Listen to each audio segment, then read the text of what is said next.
Welcome to the Mom Owned and Operated podcast, the podcast about moms and for moms, where we have candid conversations about running a business, raising a family, and remembering ourselves. I'm your host, Rita Suzanne, a single mom of four, digital strategist, and provider of no-nonsense business strategies and tactics. Hi, this is Mom Owned and Operated. My name is Rita Suzanne, and this is Dr. Stephanie Snyder, and I'm so happy to have you on today, Stephanie. I would love if you just take a few minutes and tell us a little bit about you and your business. Absolutely. So I am a Navy wife, a mom of four. My kids are currently 13, 11, 5, and 3. I say currently because there are a bunch of birthdays coming up. Right. And I own the business, The Opulent Life. And I show up a lot on the Opulent Life podcast. Mm-hmm. And what I do is I teach women, specifically more moms than anything else, how to reconnect into their intuition and into their desires, so to say, right. Because so often when we become moms, we put ourselves on the back burner just instinctively. Mm-hmm. And that is well and good when you have like a newborn because, well, they're newborn babies, right? But at some point, you've got to take yourself off of the back burner and remove that mom guilt. And a lot of the times, women will struggle to grow businesses because they're so used to pushing themselves on the back burner that they're the first thing to go when life gets crazy and overwhelming. And so I teach them how to find the harmony. Mm-hmm. I don't like to use the word balance because then everybody thinks it needs to be equal. Oh, I like that. Yeah. And so I like harmony because my harmony is different than your harmony, but it's what works for everybody. Right. I love that. You know, I can definitely attest to not having the balance and needing that, you know, feeling like I don't have that. And so I love that you're saying it doesn't really have to be equal because I love to work. And so, right. So for me, working a lot is just something that I like. It gets me, you know, I get excited about finishing a project or doing a project and all of this stuff. So maybe for me, it is a little bit more worky than, than other people. And that changes, you know, for each season, right? Our kids are currently in school, like, you know, some of them are virtual, but it's the school season right now. And so I work a little bit more during the school season. Right. And then during the summer, I work a whole lot less because all of my kids are home. But that's what works for me. That's my harmony. That makes me happy. Yeah. So I stick in that zone. Realized that I work less during the summer. You know, obviously you're distracted more, your kids are home and all of this stuff until I think it was this past year. And I was like, you know what? You're not as much done as you normally do, which is totally fine because I'm outside, I'm doing stuff with the kids and, you know, it's a lot more fun. So so I know that your business is based on intuition and things like that. So how to someone like me, like, how do I find my intuition? Like, what do I, how do I hone into it? I love this. I get this question a lot. So we all have the intuition. We all have that sixth sense, that ability to just know something instinctively. Mm-hmm. But when we are in a state of overwhelm and we're constantly going, there's no space for that to come through. And so what I do is I help my clients first find the space, right? Because it's like, I was just thinking about this before we sat down and you're trying to find your intuition when you're overwhelmed is like brushing your teeth while you're still eating Oreos. Oh, goodness. Right? It's just not going to work. Happen, yes. Right? And so I help them to start to take away the overwhelm mainly by saying, okay, you're doing a bajillion things because you're a mom. Mm-hmm. But your greatest impact is going to be doing the stuff that you love most, right? Yes, I know in motherhood, we have to do the dishes and we've got to do the laundry and clean the house, right? Like those are have-tos. But in your business, you shouldn't have to do anything. Correct. And so how can we pare back your list of to-dos in your business so that you're really focusing on the stuff that you love to do?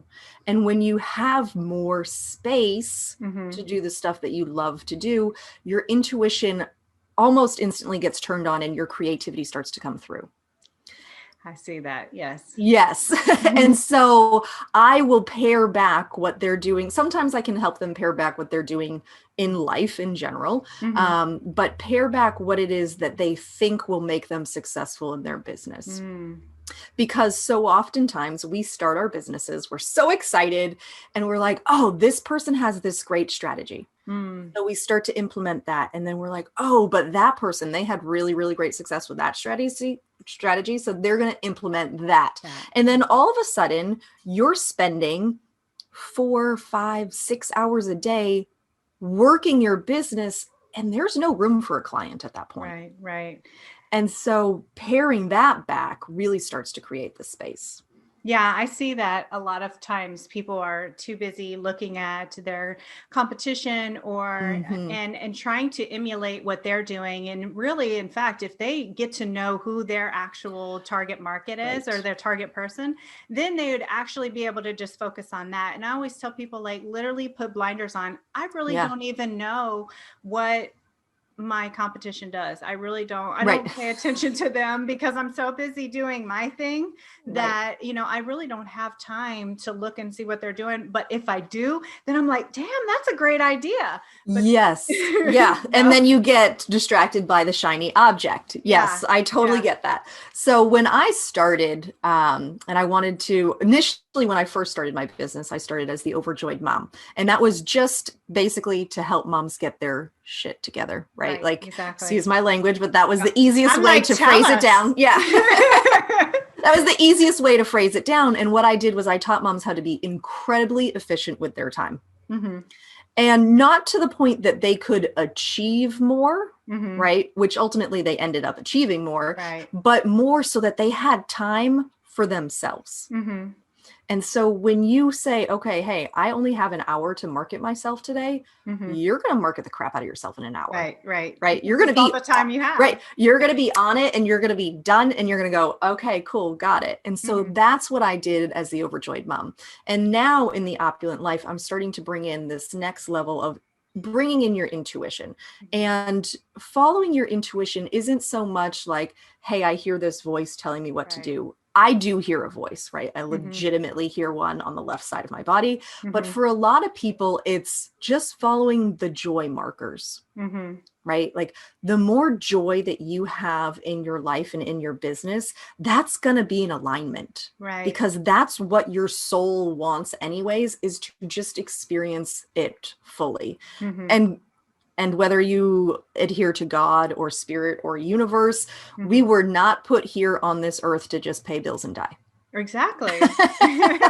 And so when you bring that joy in and you start to focus on it, and the rest of your business just gets easier. But I agree with that. Yeah. Sorry, go ahead. But we get caught up in that to-do list. Yeah, definitely. Like I know for me, I have a million to-do lists because like you, I have 4 kids, but so it just becomes so hard to get through all the stuff that I'm trying to do everything. Right. And then I'll work. And then I'm burnt out. And so my next question is like, how do you create that harmony? Like, is it through limiting the amount of time that you're working on stuff, or like, what is your best suggestion? So this is a really great exercise that I do with my clients, and I call it the honest time assessment. And so what I will have them do is literally brain dump all of the stuff that they have to do throughout the week. And by doing this, first you get a visual of, holy crap, I do a lot, right? So you're patting yourself on the back for that. But then you get to go, oh, well, maybe I don't like all of that stuff. And so once they brain dump, I'll start to say, okay, so based off of all the stuff that you do, because you're a mom too, how much time can you actually give to your business? Right. And a lot this time. Yes. And because a lot of the kids are coming in. Exactly. And it takes you like 5 times longer. Yes.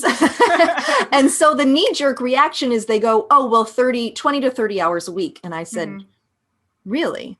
and I'll prod them on this. Right. You can really spend 20 to 30 hours a week on your business. Mm-hmm. I said, now, are you going to work weekends? Mm-hmm. And I appreciate moms who love their work and like to work weekends. I'm not one of those moms. Right. Not one of those moms, because what happens is I'll sit down to write a post on a Saturday morning, and then the kids want breakfast and I get annoyed. Mm-hmm. Mm-hmm. So I just don't do it. Right. And so I don't work the weekends. So 20 to 30 hours has to fit Monday through Friday. Right. And that's anywhere from 4 to 6 hours a week. Well, when I first started Overjoyed Moms, my number 4 was 2 months old. So I didn't have 20 to 30 to 40 to 60 hours a week to grow my business. It wasn't feasible. And so I got honest and I said, okay, well, if I only work the nap time hustle, then I could have 20 hours a week, right? Because 2 hours in the morning, 2 in the afternoon, right? But Until then I said, grow out of that. Right. But then I said, okay, well, then when am I going to clean the house? When am I going to go grocery shopping? And when is there going to be time for me? Right. And so I pared that back from 20 hours and I said, okay, well, I need at least 2 hours to clean the house. And I can do laundry in between, right? Like while the kids are awake and all that stuff. So that's not an issue. But then I need a couple hours to do the grocery shopping. And then I'd love a couple hours to just regroup on Friday afternoons before the weekend hits. Right. And so I quickly went from 20 hours down to 14. Right. And then in that time, I had to say, okay, well, I've got a market for sure. But then I also have to have space to serve my clients. So how do I do that? So an easy example is I usually say, hey, just cut it in half. Half of that time will be time that you work with clients. The other half will be the time that you're marketing, you're taking sales calls, all of that stuff. And then I have them say, okay, so if you technically have, right, I pared it down even more. And I said, I have 1 hour a day to market. Right. So if I have 1 hour a day to market, it better be stuff that I want to do. Right. Right. Because otherwise I'm going to drag my feet. Not going to do it at all. Not going to do it. I'm going to make excuses. I'm going to Facebook scroll. I'm going to procrastinate. And so I said, okay, what do I really love to do? Well, cold messaging is not one of them. I will not cold message people for anything. The other thing that I really did love when I was growing Overjoyed Moms, I loved my Facebook group. Okay. But at this stage in my business, I don't love my own Facebook group. I love hanging out in other people's Facebook groups. And so that's where I hang out. Right. I love podcasts. That's also where I hang out. And so those are the places that you'll see me the most active, the most energized, and the most attractive. Right. And I don't mean attractive like physically attractive. I mean, like energetically attractive. And so when yes, exactly. And so when I hang out in those spaces, that's where the clients come to me anyways, because I'm in the zone. I'm doing stuff that I love to do. Right. So that's I guess the long answer. Right. And so then creating that harmony with like, self-care. And, things like that. Like, I know, so like for me, I don't work on the weekends either because I used to. And what would happen is I would work, work through the weekends. And I would, like you, be frustrated, be, annoyed because the kids would be coming in and asking me questions and, wanting to spend time with me. But, and then let's say like Wednesday afternoon, I'm completely burnt. I'm just laying down. Exactly. Exactly. I'm just laying here not doing anything. And so like, I think though, making yourself like stick to a schedule is like the hardest thing that I can't do it. It's really hard unless somebody else is dependent on me. Like it's so well, and you don't have to do it forever. Right. A lot of the times I just have clients start to do it so that they can see where their time is going. Yeah. Because I have people come to me and they're like, I'm working 12, 14 hours a day and I'm making less than $1,000 a month. And I'm like, okay, no. You're literally working for pennies. So you've got to scale it back. And a lot of the times it's not even that they're doing a bunch of work. They're just at someone else's disposal on their phone. Right. They're waiting for somebody to message them. They're waiting for somebody to book a call with them. And what happens is you don't have any space to actually be creative, to let your intuition come in because you're constantly in reaction mode. Yeah, I agree with that for sure. And that's why I took email off of my phone. And Yeah, I don't like, have it either. I don't Yep. have it on my phone. I have it on my iPad. And if I know that I need to do something, I'll just bring my iPad with me. But if I had email on my phone, I would never. Oh no. Mm-mm. I would never, because I'm been trained from corporate to leave your email open, to be Yeah. reactive, to respond to these things. And I wish that I could just turn it off and not Yeah. look at it. But Yeah. it houses so much of my things that I Mm-hmm. need. I go in there and there's this new email. It's like, oh shoot. Like, Yes, and then you're constantly in reaction mode. And I hate right. being in reaction mode, right? Mm-hmm. Like I'm in enough reaction mode when my kids are home that when I sit down to do my business, it's going to be me being proactive. Right. And Right. so I have timers on the social media apps on my phone. Oh, When I really? hit, Share that. yes, when I hit 1 hour of usage for Uh-huh. for all of them combined, when I Right. hit 1 hour of usage, I can speak now. Right. They dim out, and I Oh. have to put in a password to get back into them. Oh, that I have to know this app that you're using. And so, well, if you go to screen time, if you have an iPhone and you Yeah, go I to do. screen time, you can edit how much screen time each app has. Oh, I love that. That's a And great so there's a idea. category for social media. And so it Mhm. covers Facebook, All of them. Instagram, Facebook Messenger, LinkedIn, all the Mhm. stuff, right? Mhm. And I have to then ask for more time to Yeah. be on those social media But apps. it keeps you mindful of, look, you've already spent an hour on this. Mm-hmm. How much more do you want to put into Right. this? Right? Is Right. it that important? I had taken off Messenger off of my phone for a long time, but then I would have people tagging me. I would see in the Facebook app Mm. that somebody was sending me a message, and I'm like, oh man, Yeah. I I had Messenger off of my phone for a very long time. Now I just have all the notifications turned off. me too. So I don't know unless, I mean, even if somebody sends me a text message, I don't know unless I go in and check, which Mhm. is beautiful for me because I have a little OCD and I hate those little notification things, right? Like Right. I don't I know do how too. I don't know how people can open their phone and have like 2,248 unread like text Emails. messages or Like emails, like I don't get it. makes me crazy. And so I Right. have no notifications turned on, which then gives me the ability to go, okay, now I'm sitting down and I'm showing up in Facebook groups and that's all I'm doing. Right. Right. Because And it's more specific. Yeah. right. And I don't have to be reactive. I'm not constantly on my watch. I can be Mhm. present with my kids. Mhm. Because I do remember when I first got the Apple Watch, I had Facebook Messenger on my watch. Yeah. I just got it and Oh it's my on my gosh. watch too. Yeah. Oh, it made me crazy that after a couple of weeks, I was so exhausted from constantly reacting that I Mhm. deleted it off of my watch.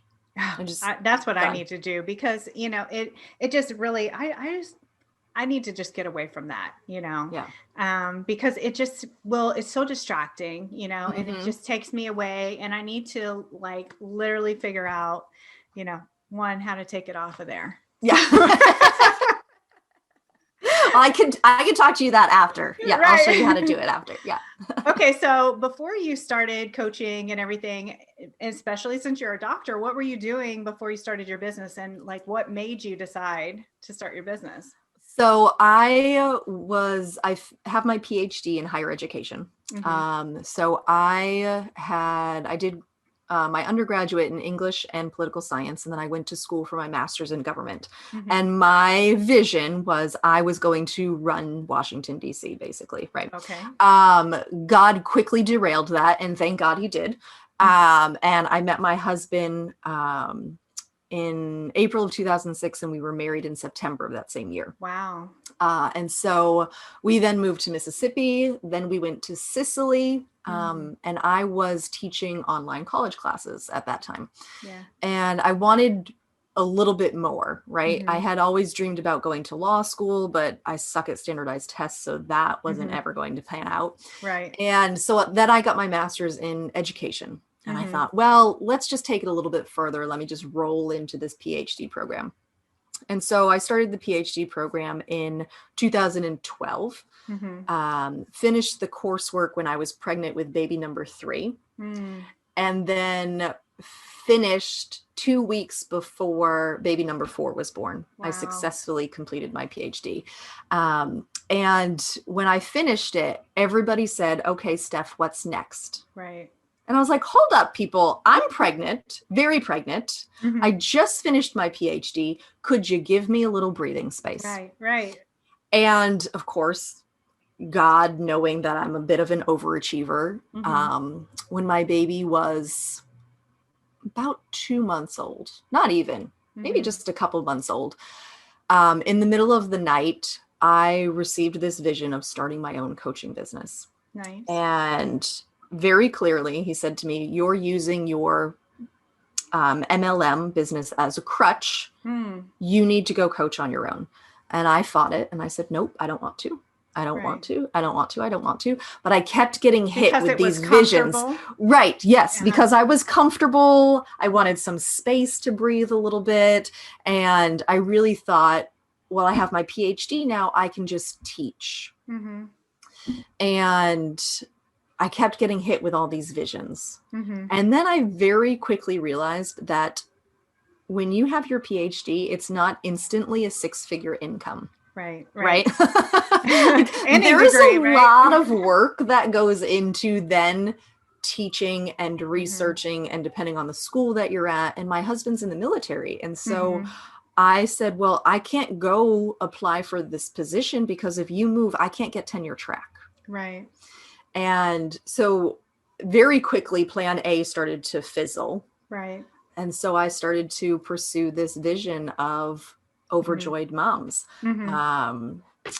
It was terrifying at first, but I infused it with a whole bunch of joy and found my way. When I started it, I did not have a coach. Quickly got myself a coach because I said, well, I just did all this formal education, but none of it is a business degree. Right.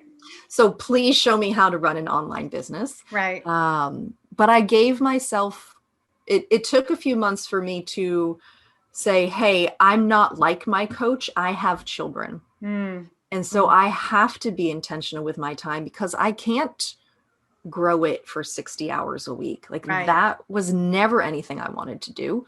And so I just kind of let that come through when I attracted moms who were looking to do the same thing. Yeah, I find it,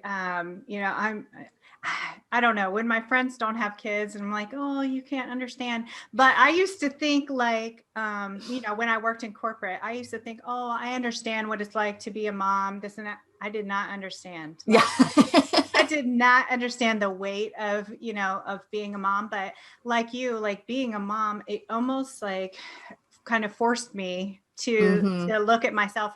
And the thing that I always say about even having your own business, regardless of what kind it is, you're going to find out so much about yourself. So much. And you're going to have to deal with your things so that you can move on. And so you can progress in your business. And like business starts out this way, but then it pivots in other ways. And so a lot of times people think like, oh no, I'm going to start out and this is what I'm going to be forever. Right. But once we grow as people, like things start to move for us in different directions. Yes. I just shared a post about that yesterday, actually, about, I don't know if you're familiar with the movie Click, that Adam Sandler's character, he gets that remote, right? And he can fast forward and rewind and pause time and all the things, right? And as much as, and I talked about my PhD dissertation process as this, right? As much as I wanted to fast forward, I finished the coursework and I just wanted to be done with the degree. Right. It was in that 2-year period that I learned so much about myself and became a doctor of education. Right. And that's part of the process in your business is, yes, we all want to fast forward to the 6 figures. Right. But it's in that time where you get to learn what it is you really want to do. Because maybe you started off being like, hey, I'm actually a website designer. And then you realize that, no, you really wanted to be a marketing coach. Right. Had you fast forward, that transition wouldn't have been clear to you. Exactly. And so, yeah, the process can suck sometimes.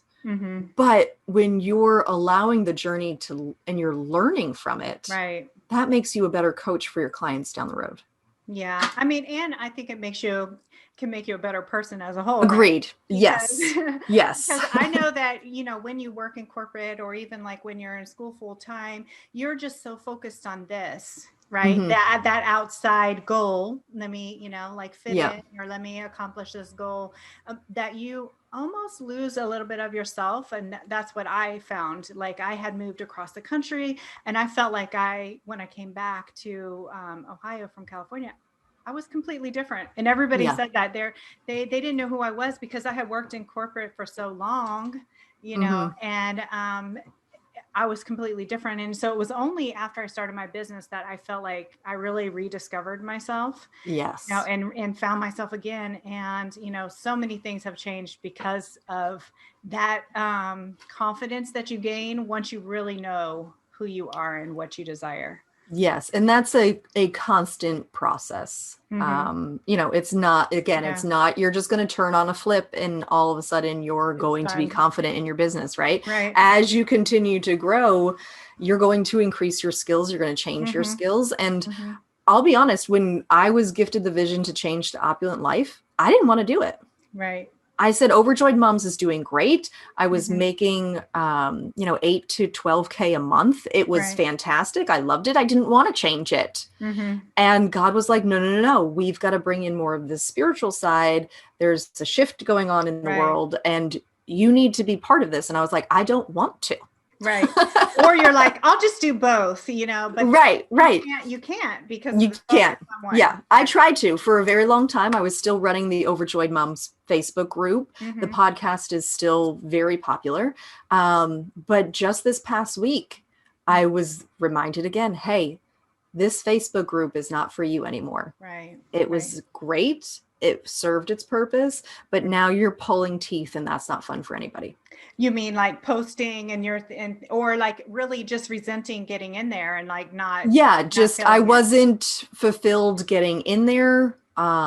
It was a struggle to get anybody to participate anymore. And so I was like, all right, this is the nail in the coffin. And it's not because it's a bad group, right? It's a great group of women in there. I just can't serve them right now. Right. And, growing any Facebook group is a challenge, right? Yes. And then once you don't feel it anymore, it's the effort is gone and it's no longer a good fit for you. So, okay. If we're going to wrap it up in a few minutes, but if another mom came to you and said, that she wanted to start her own business, and what was your best advice for her? Like, what would you tell her? This is really good. So initially I'm like, no, run for the hills. No, I'm kidding. No, when you start your business, I actually taught a class. I did a course for this under the Overjoyed Moms brand, and it was called Start Your Business with Ease. And what I encouraged those women to do was, yes, there's something that they're being drawn towards, but I encouraged them to have a lot of conversations with people. Right. Talk to a lot of people, give free advice in the beginning, because that's going to start to give you kind of your direction, right? Like if you're having this conversation with somebody and you're like, oh, well, they're asking me about website information. I really don't want to go there. Cool. Now you know you're not a website developer. Right. Awesome. Maybe somebody posts something in a Facebook group about email funnels and that rubs you the wrong way. And you're like, oh my God, no, I don't want anything to do with email funnels. And so you can start to cross things off of your list that don't feel exciting to you. Right. And as I said earlier, if you just follow the joy, you're going to start to develop something that's really interesting to you. Because here's the thing, if you're not excited about your product or your service, you're going to have one hell of a time trying to get other people excited about it. I agree. Yeah. Which is going to make that battle that much harder. Right. And so just follow the joy. What are you excited about helping people with? What are you excited about doing? And just let it come to you. Don't force it. Right. Because when you force yourself to fit in this box, because that's the training that you had, right? Yes, I have a PhD, but I'm a teacher. I've been a teacher for 15 years now, right? And so I know that I'm still teaching, but I didn't say I have to only teach formal education. Right. Right. It's just a different It's just method. a different, Yeah. I feel like, I think the one thing that I would recommend to people while they're looking online and having these conversations is really make sure that they're not just, whoever you're speaking to is not just shining the light on the success or the easy part, because a lot of times we think, like, people tell us, oh, it's so great to have your own business, it's so wonderful, and it is, but it's so much work, especially when you have kids. And, like, really getting clear on, can you do all of this, I think is really right. And you have to be honest with yourself, because growing a business is very different than working a job. Right. Because when you work a job, somebody else tells you what to do. Mm-hmm. When you grow a business, on assignments, you don't have to do all the things. Right. When you grow a business, it is very much your responsibility. Mm-hmm. And so if you do want to do it, have fun doing it, because as you know, I'm a firm believer that when it becomes heavy and hard, that's because you're forcing it too much. And it's not, like my Facebook group, it became heavy and hard and it was no longer in alignment. And so I left it and let it go. And that's okay. Right.